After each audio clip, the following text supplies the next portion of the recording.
全国范围内其实有很多人非常信任习胖这个政权，他们仅仅是为了维护自己的生命安全，他们就无条件的支持整个中共这个团队在封闭一座城，梦想他们能够救护一国人。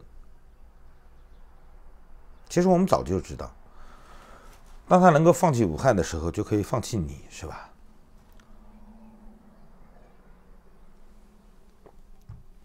为什么习胖有这么多拥趸呢？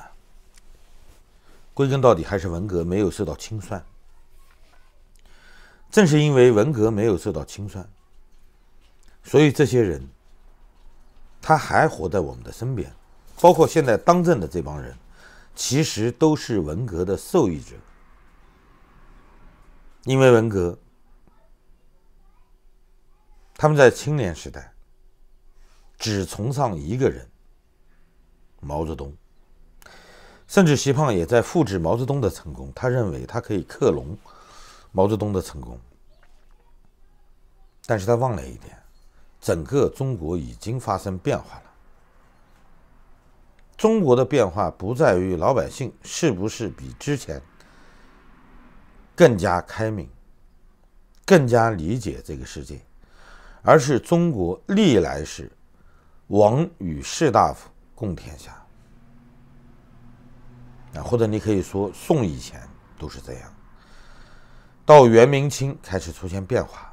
但是你不要忘了，整个一个国家要想管理它，不是靠习胖带着他的7个常委，是吧？连同他在内的7个常委，带着2000多个这个人大代表，是吧？把两会加在一块儿，这才有几千人，他管理不了一个中国。中国正部级的干部就上万。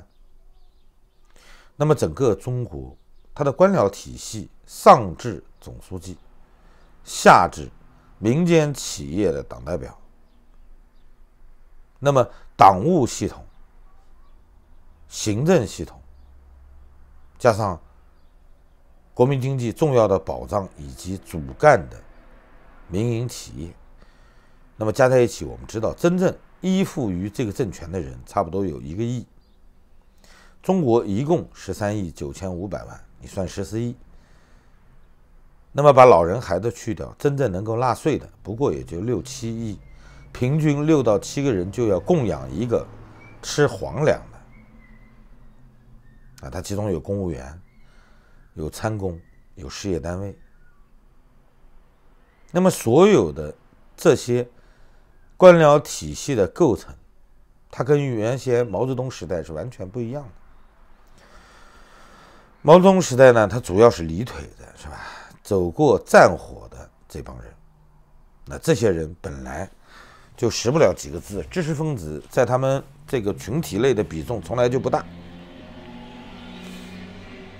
那么他们经历过战火，走进城市，他们要享受他们拿命换来的东西，因为他们出身，因为他们的学识，他们不被这个社会所看重，最起码不被人们尊敬，所以他们深深地制造出很多英雄，来塑造出一个一个的典范。有当兵的时候抛头颅洒热血的，容易唤起清廉，一腔热血来崇敬他们。有背离自己家庭，原先就是既得利益阶层，他们认为他们完全是为了理想，他们放弃了原先比较优渥的生活，逃离甚至背叛了他们原先的家庭，他们加入到为中国人民、全体中国人谋福利的事业中来。他们还忽悠了一些相对比较开明的知识分子，因为我们知道知识分子最大的缺陷是，除了本领域，在其他行当里面，他跟我们一样，都是老百姓，术业有专攻。你不能说因为他研究生物科技，是吧？研究水利他出名了，他就一通百通了。在社会科学领域，他也能玩弄全数战胜这些政客呢？是吧？事实上证明这是不可能的。所以整个中国当年中共建政之初的这个官僚体系，它主体的构成是工农，是原来社会的中下层，甚至是底层的贱民，也就意味着流氓无产者和土匪获得了政权，他们是这个政权的主体。后期加入，逐渐淘汰了一些太提不上筷子的人，比如说进城就要换老婆的，是吧？吃相很难看的，不会说话的，老是在国际上闹一些笑话的。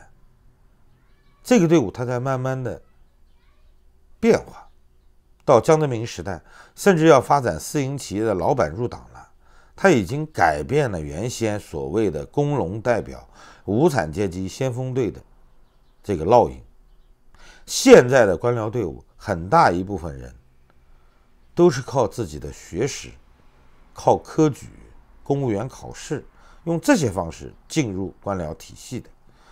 他们有些人在国外留过学，绝大多数人都出国镀过金，甚至哪怕是1个星期、半个月的旅游，他们已经开了眼，知道钱是好东西，信仰是一个操蛋的玩意儿。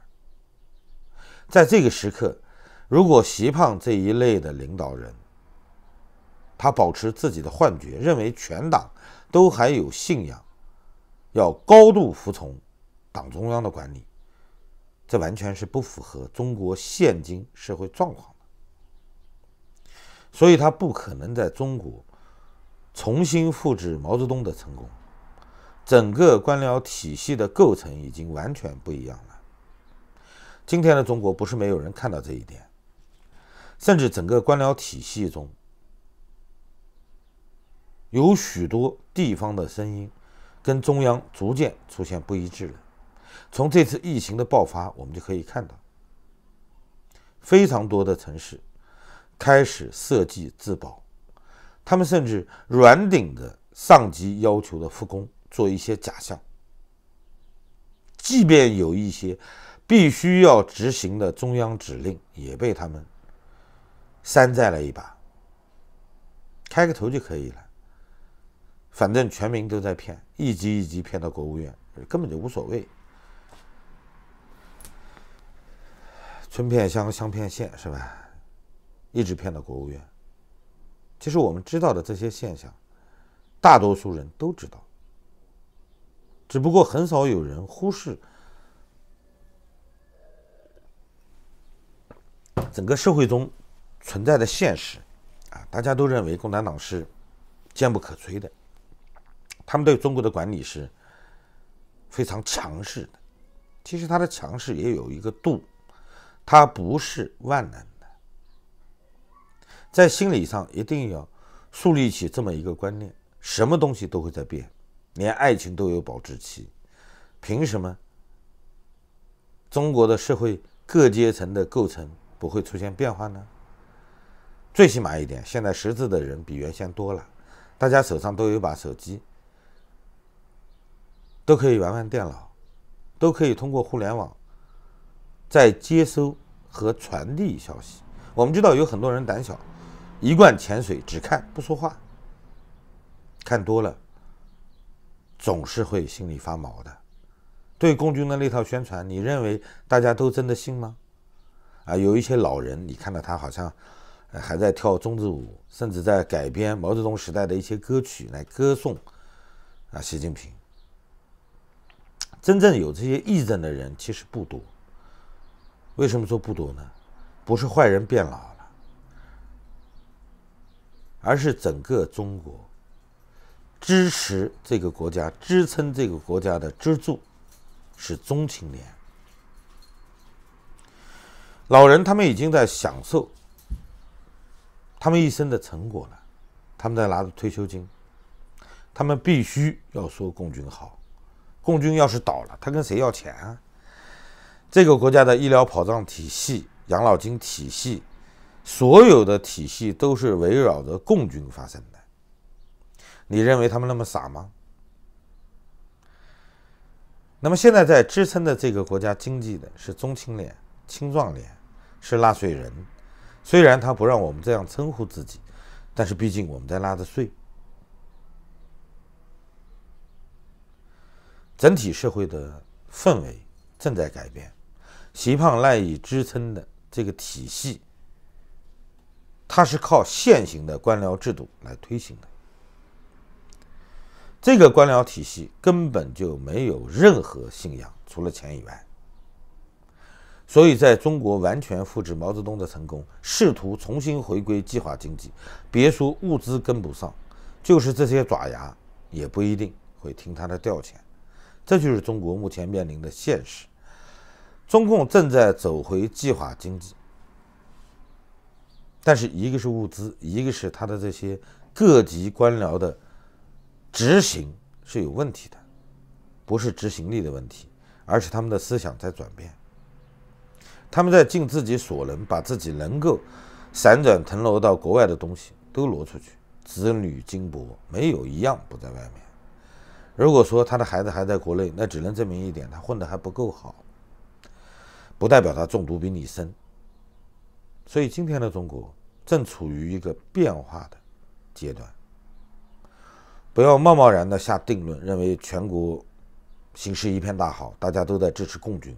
其实你看到的都是表象，真正能够引领这个社会变化的，一定是这个社会的支柱。现在的既得利益获得者，他们认为自己的利益受到侵害了，跟着习胖跑只能是一条死路，他们就会加入变革的行列。当他们中起到决定性的作用的人达到一定的比例，变化就会一夜之间摧枯拉朽，整个加速，可以在我们的期待之中，不要那么急。说中国没有变化，那是胡扯淡；说中国变化很快，那是一个善良的愿望。但这个趋势已经形成了，它不会因你我的意志为转移，我们只用静静的看着就好。因为每个人本质上都是自私的。所谓的共产主义为什么不能实现？原因就在这儿，没有一个人真的愿意放弃自己的权利。好了，谢谢大家，再见。